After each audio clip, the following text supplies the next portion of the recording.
Hi then, welcome to another exciting edition of United and Everything Football. Though we lost our last game, we want to apologize for not coming to you right after because both of us have been a bit under the weather. Kwame is battling with some flu and other things. I'm also battling with my own stomach bug and other things. But unfortunately, why wouldn't that happen?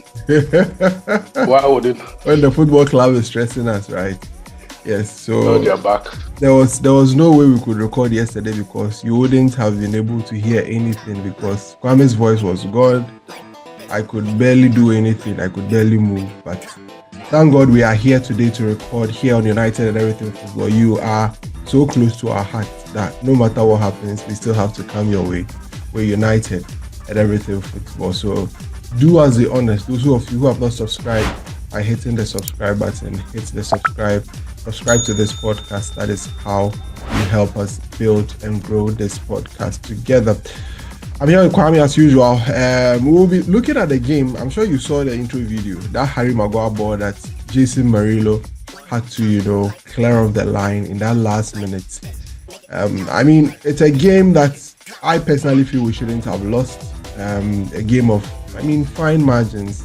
But for that Ilanga goal, I don't think Nottingham Forest had any sort of threats on us throughout the game where we control spells of the game, but the final quality, as the coach rightly said, was the problem. In the final third, it became a very, very difficult one for us to handle. But it happened. We'll look at the game. We'll try and see a few things. We'll have a preview to the game against Manchester City and a few other things to discuss here on United and Everything Football. Kwame, I know you are not doing well, but great to have you. I'll give it my very best. Yeah. Let's try and see.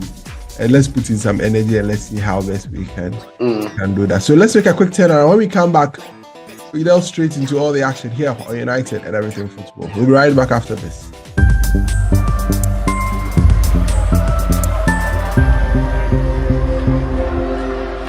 All right, thank you very much for being a part of the podcast. Remember to subscribe, hit the notification bell, and also share with your friends. We asked a question the other time.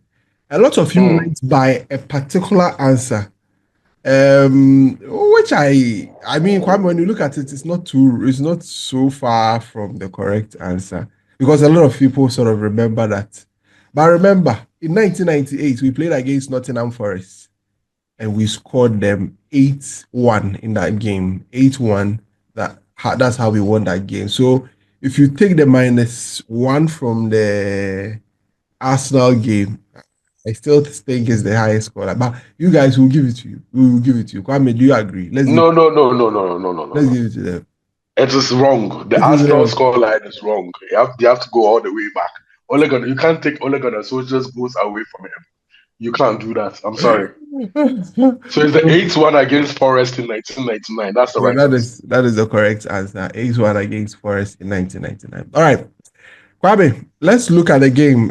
Yesterday, we managed to lose. Yes, I say we managed to lose because I felt we could have done better with the opportunities that we had. Very little, not too glaring opportunities because Forest I had not to crack.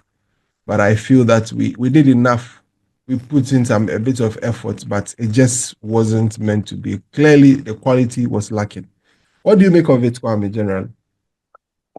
The funny thing is, on paper, when you look at the starting 11, we're saying to ourselves in our private chat, this is a starting 11 that if you are able to dwell for the rest of the season, you should be able to churn out results from. Yes.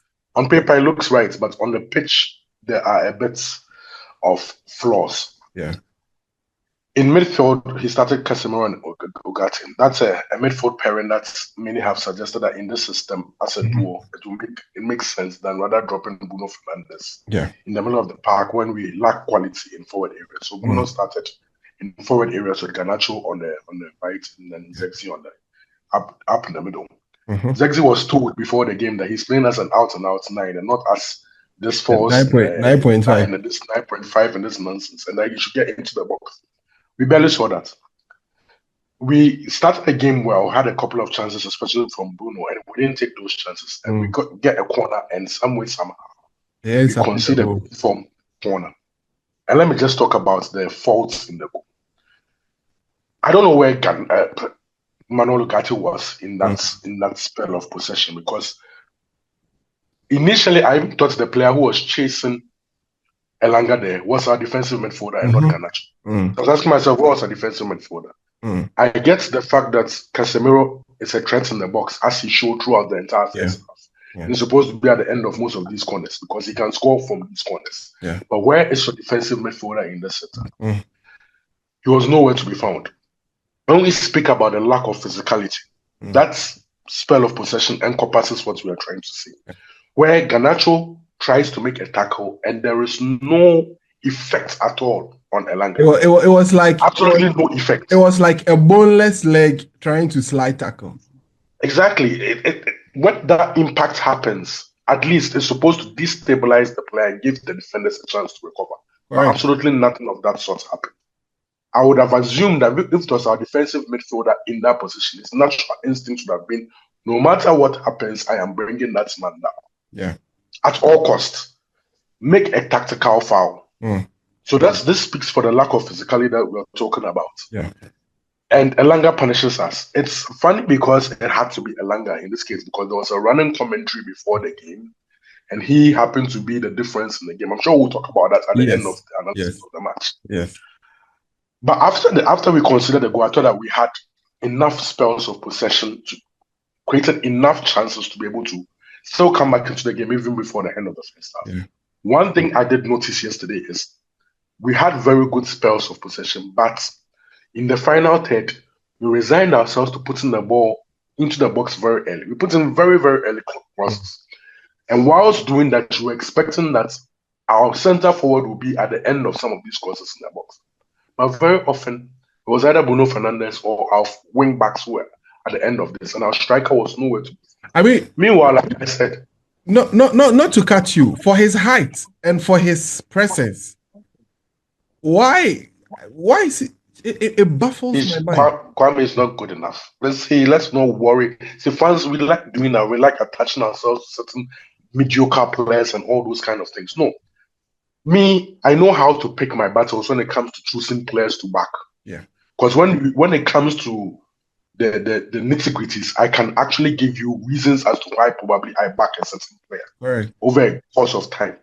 Why would you be backing Zexi at this point in time? What has he achieved or done before Man United and Man United currently for you to go like you want to go over the hill for this player? He's just not been good enough. Nothing. Don't fall for these nutmegs and stuff like that. Strikers are just by goals. And he's not a goal threat. Absolutely nothing. But eaten up by Morolo most of the time when he got into the box anyway. Exactly. And besides that, he rarely found himself in the box. But I admire the fact that we're trying to put the crosses in early, because when you do that, even second balls falls to players at the edge of the box, of which most of our players had pops at goal, but then were from range, especially Garnacho. And we'll get into Garnacho because in the second half, I think what happened was the coach made certain changes that destabilized us to start the second half. I think one of those changes was taking out Manuel Ugarte. And I have a conspiracy theory as to why he did that. I think he felt upset by the fact that the difference in that first half was because Manuel Ugarte was missing in that particular action. Because if not for injury, there was no need for him to be substituted. Correct. But by doing so, it led to a domino effect. They got Bruno into the midfield with Casemiro. There was no speed, there was no legs. Casemiro, that's a challenge that results in a yellow card, and you know he's compromised and can't stay in the game anymore. And then you have to take him off because you don't want to risk him getting a red card. Then you bring on Eriksen to play with Bruno Fernandes in the middle of the park. That automatically ceds possession to Forest. Forest is a team that we play the game into their hands, all right, because they like to sit back. What happened with those rounds of substitutions and chaos in the middle of the park was now they could easily run through our midfield when they got the ball on the break. And on many occasions, they threatened to do so, especially through Elanga again. But for last-ditch challenges from the likes of Fiore and Mazraoui, we could have been in trouble. You get what I'm trying to say? But they didn't really create any very clear-cut opportunities to disturb us. Our issues was on the other end, where we had a lot of chances, especially from the left-hand side with Alejandro Garnacho. And let me talk about the tactical change of moving Alejandro Garnacho to the left and playing Zexi on the right in the first half. when I say our coach is prone to making mistakes, people feel I'm having a go at the coach all the time. If you tell us point blank, and we have also come to learn point blank, that Alejandro Garnacho is less effective in your system playing out on the left-hand side and much more effective playing a team game on the right-hand side. Why do you move him to the left-hand side? Because when he goes onto the left-hand side, automatically he goes into hero ball mode. He feels he has to score. Any cutting, I have to shoot. He has to shoot. And his shots were wayward. His choice of shots were completely wayward. He had about 6 shots in that second half. And I don't think any of them hits the target. Yeah. What was worse about it is his combination with Patrick Dogo on the left-hand side is literally in existence. They don't combine well. Patrick Dogo did not play well yesterday, but it was worse. His situation was worsened by the fact that Garnacho likes to occupy his space. Yeah. And then he has to come inside. When he goes outside, Garnacho doesn't decide to pass the ball to him on the outside, but tries to cut inside and place a shot. It simply doesn't work. That's a creative number 10. You're not creating. You are just literally giving away possession. With all those bad decisions, just giving away possession. And see, I called it. Once our forward line was reduced to just these 3 players, I say 3 because there's supposed to be 4, but the best of them is no longer available to us in Amad Diallo. When we were reduced to Zexi, Højlund, and Garnacho, I called it that Garnacho will be the next person that every fan would say that we should get rid of him from our club by the end of the season. It's because these 3 players are not supposed to be started as Manchester United. There should be a tier of very good experienced players starting ahead of them, of which these players should be coming from the bench to replace these players. Everybody agrees that Garnacho is more effective coming off the bench, but now he has to be a starter in the system because we lack pace up front. He's the only person who's able to stretch the play. But in games where we are the ones supposed to be dominating possession, where he doesn't necessarily have to stretch the play for us, has to make good decisions as a number 10. He is not a number 10. What I'm trying to say is he's literally a misfit in the system. Yeah. Yes. If this is the coach who's going to coach us, and Garnacho is not going to play as a wing back, right? He's not a number 10. He's not going to fit. Long and short is, I feel we are trying our best to try to put him into the system because it's just not working. It's not going to work. No matter his output from now to the end of the season, I think he has about 15, 16 goal contributions. Even if he makes it up to 20 goal contributions, I just feel long-term wise, he doesn't fit into the system. Yeah. He doesn't. But more disappointingly was we brought on Højlund. We had Zexi on the pitch, and none of these strikers got at the end of any of our chances. What is even worse about what I'm trying to say right now is we brought on Harry Maguire in the last couple of minutes of the game, and he had a better XG, more chances to him than these 2 players combined. And guess what? We have over 20 shots in the game, and none of our strikers had any of these shots. It tells you everything about these centre forwards. See, there's always this argument about supply and who is going to provide for them. If your striker isn't making good movement, your striker isn't holding up the ball, there's no certainty about what your strikers do. Right? No matter the quality of chances, that's the quality of the players around them who are supposed to put in the chances, they will not be at the end of those opportunities. Correct. They make it difficult for the team to even create chances. That's what I'm trying to say. They're just terrible strikers. They're just not good enough. Yeah. When I said a month ago that when teams see our forward line, there's nothing to be afraid of, because see, now we're talking about them lacking even basic things as just holding on to them, making simple passes.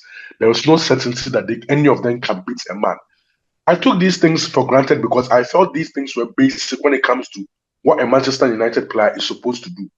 Unfortunately, I didn't know that there could be a level of certain players who come to this club who would find even these things so difficult to do. Yeah. But that is unfortunately where we are. These players, you don't get anything certain about them. Play the ball into them and you don't even know whether it's going to stick or not. When they turn, you don't even know that they're going to find a simple right pass or not. You don't even know whether they're going to combine well with each other or not. There's absolutely nothing certain about them. It just comes down to a simple lack of quality. Let's not dress this in any way.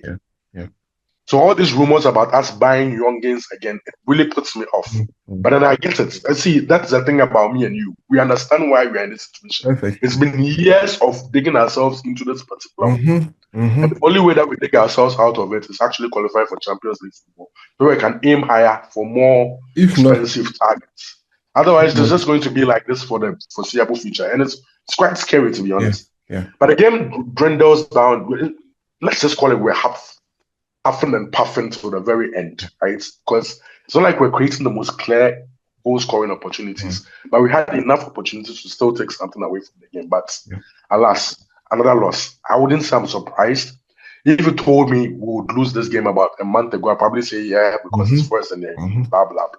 Just by nature of the way the game went, you would feel disappointed at the end of the day. But it is what it is. The league games, I've told you why. I told you why you're not going to do well in the league, right? I've told you, you know this. Yeah. The main aim is probably to do well in Europe, get that Champions League spot via winning the Europa League, and then we'll take it from there, hopefully. We just hope that that run in the Europa League continues, but in the league, it's been absolutely shambolic. I mean, looking at the game and looking back at playing Forest, going into that game, I just knew it was going to be a very difficult game, given that even Liverpool had gone there to draw, Arsenal had to get a draw, City lost, and it was always going to be difficult. They are a very, very difficult team to play.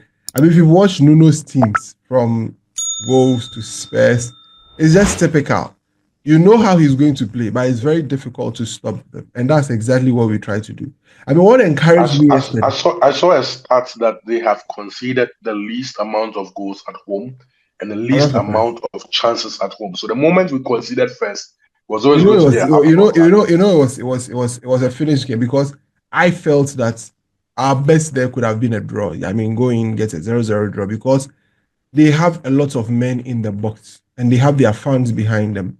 And that's how they have decided, or they've chosen to, play their football. So it's always something that I sort of expected. But there's one thing. I mean, there's one thing that really excited me yesterday. The manner in which we decided to hold on to the ball and be able to knock the ball around. There was this eagerness of having to win the ball back even when we lose it, having to get the ball back, trying to create some few opportunities. But what really, really didn't happen for us is the quality in the final third. And Kwame has said it all already. With the caliber of strikers or attackers that we have, there is no way. It's a quality matter. There is absolutely nothing you can do. Zexi isn't giving you, creating that opportunity to strike. Højlund even, you see, and that's why sometimes I get this whole Delap thing. You see the goal he scored today? It's not like I want him.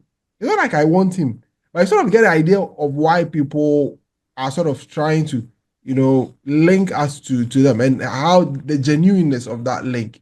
See, the problem is the bar is so low. It's so low. So you watch some of these things and you think it's absolutely. See, the earlier we force ourselves to win the Europa to get in quality players because of the Champions League money, the better for us. Otherwise, see, that is the reality.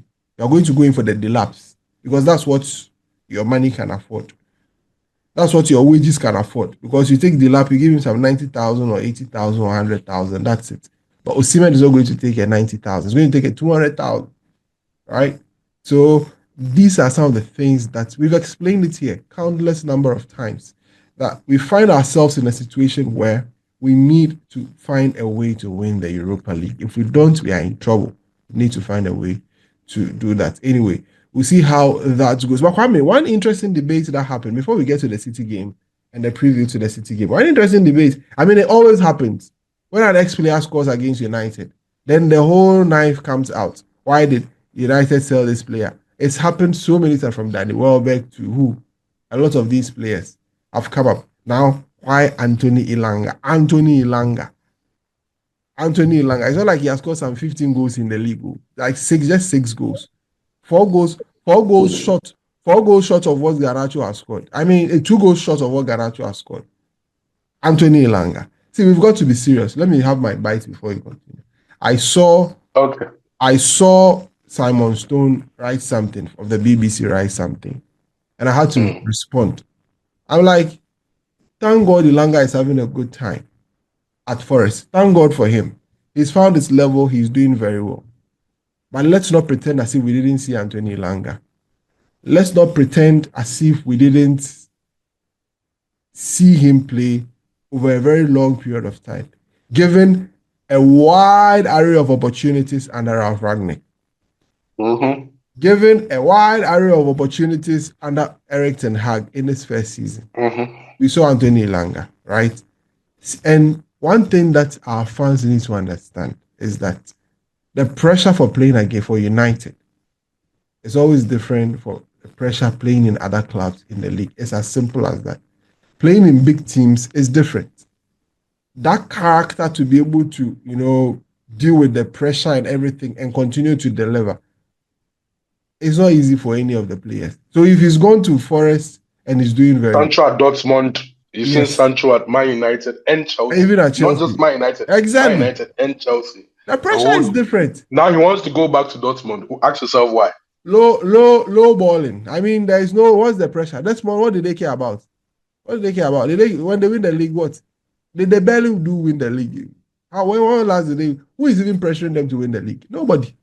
Right? But at these big clubs, there is a ton of pressure on you. So see, this whole thing of and then we begin to have this revisionism about players leaving the club, and it has to. That's why I want to go with my analysis. Let's go.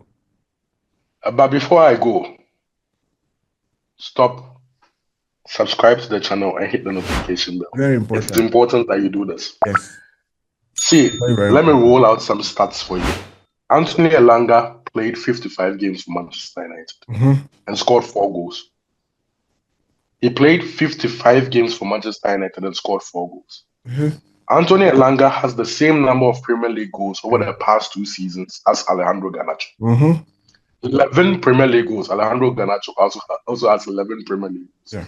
I would argue that Alejandro Garnacho, if you combine his form last season to his poor form this season, he has had a considerable, bigger impact in world football than Elanga has. This guy won us the FA Cup. This guy has the Puskas Award. You know what I'm saying? Yes. Playing for Manchester, see, I'm not a big defender or a big fan of Alejandro Garnacho, but playing for Manchester United is such a huge level. What we saw with Anthony Elanga at the same age as Garnacho is, he was not able to replicate it. But what we should remember is at the time, Manchester United also had way better players than Anthony Elanga at the football club. At that time, we still had Mason Greenwood on our books, if I'm not mistaken. Yes. We still had Sancho. We still had Marcus Rashford. We still had even Amad Diallo still on our books. Yes. You know what I'm saying? Maybe the only person he may have trammed was Pelistri at the time. But we did have a lot of quality players. Up front, we also had the likes of Ronaldo, Cavani, Anthony Martial in the squad. So see, I've always said United don't do the right things at the right time. But it was the right time to let go of Anthony Elanga because as of that time, he was not playing to the level of a Manchester United player. Correct. The one thing that you would say is probably we should have gotten a bigger fee for him than we did at the time. But most fans were even happy at the time that we even got. We're surprised. We're surprised that we. I was even surprised you even got that amount for him. You are only looking at that fee to be small because 2 years after that he has developed into a better player at Paris, of which we should even be happy about it as fans. The reason being this: United struggles to sell players for big amounts of money, like the likes of City and Chelsea do. Right.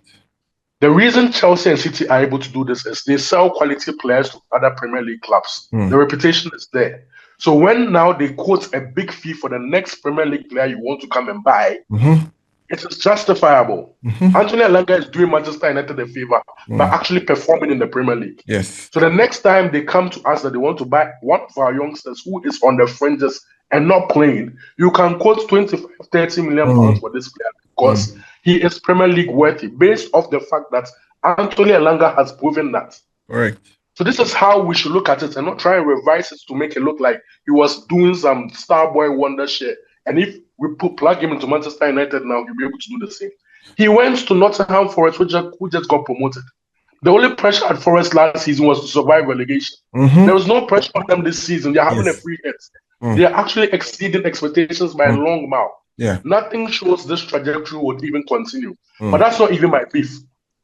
I want him to do well. I want all ex-Manchester United players to do well, especially those who come out of the academy. Yeah. Not all ex, but then particularly those who come out of the academy, because I don't like Jadon Sancho. Exactly.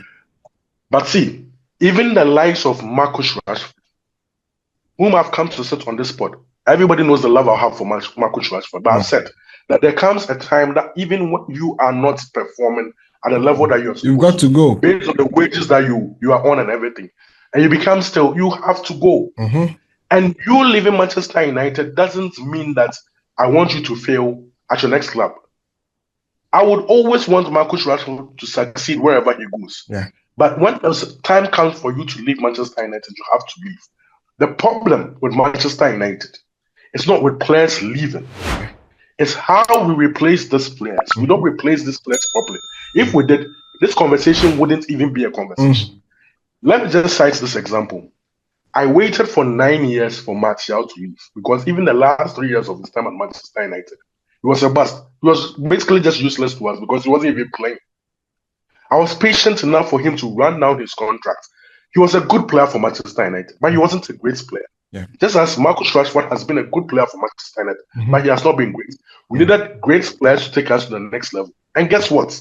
Martial leaves and you bring me Zexi. Yes.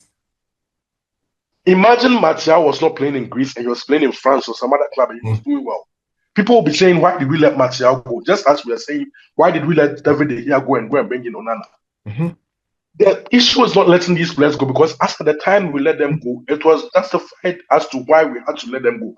Don't change the history. You were not doing well, that's why we had to let them go. But when you let players go, bring in better players. Bring in players who would come and do a better job. We let go of Anthony, let go of Marcus Rashford in January, right? And we didn't replace them. You didn't bring any replacements at all.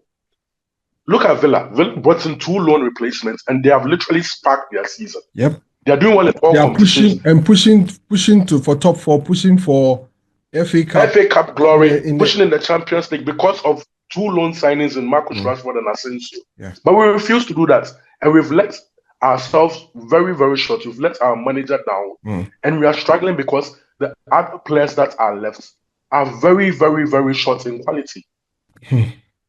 So that's the issue. Yeah. We have to replace these players who live properly and stop trying to change history and revise history. That's not how it works. That's not how it works, as Kwame has rightly put it. So this revisionism that we are all doing, if you are part of it, I don't agree with you. So stop it. You saw Anthony. No, it's lame actually. No, listen, it's lame. See, you think Anthony, you saw Anthony. We've seen Rashford for 2 seasons. We've seen Rashford for 2 seasons. Yeah. He's my guy, but we've seen him for 2 seasons. The last 2 seasons, I mean. As he's doing well for Villa, I don't want him back. He should. He needs that. There is, even for his own sake, he doesn't have to come back. He needs it. That's the thing that fans don't get. See, the fact that you are a fanboy or you are player FC doesn't mean that your brain should not work. When it's time for a story to end, it's okay for the story to end. That's how football is. Players don't necessarily have to play for one club all the time. See, even the years of one club players are even going to die. It's over. Foden will soon be kicked out of Manchester City. Very, very soon. Yeah. It's going to be rare for you to find a Ryan Giggs. So you can still follow your heroes elsewhere and hope that they succeed. You can also decide that, you can hate on them all you want. But don't try and make it look as if these players were pulling trees at Manchester United and then we let them go and then they are excelling. It doesn't work like that. It doesn't make sense. Let's switch to City. I know we are beating them on Sunday. That I know. The funny thing is, I actually agree with you. Yeah. Like, I really do. We are beating. The reason why I'm saying this is we haven't won back-to-back league games, right? Yeah. It's always been stop starts. Yeah. You've had our stop. I feel like we'll have our start. And some way, somehow, I feel like we would match up well against City because we see possession to them and then play on the break, and that sort of fits how I feel we are supposed to just play and win games. It just works like that. Because if we take games to the opposition, what happens very often is they hit us on the break, like we saw. Kwame classic, like I've been saying, you can't stop it. They hit us on a break and boom, you're finished. Originally, the team was designed to play on the break anyway, so that's just how we're supposed to play. And then inadvertently, in big games, we play that way anyway. So I feel like that's it. We can get what we want from them, and it's one of those games that you have that feeling that because City themselves are not in a very good space. Erling Haaland is out of the game. He's not been vintage, or we've not seen the best of him. No, he's actually out, I think, for the rest of the season. For the rest of the season with an ankle injury. That ankle injury doesn't look good. It doesn't look good. From what you saw, it doesn't look good. So, I mean, that's City. They are also having their own share of their problems, struggling for top 4. We'll see how it goes. But I think that it's a game that we are going to win. All right, Kwame, let's end it here because you need to rest. It's been a struggle, hasn't it? It's been a struggle, but I think we've got through it.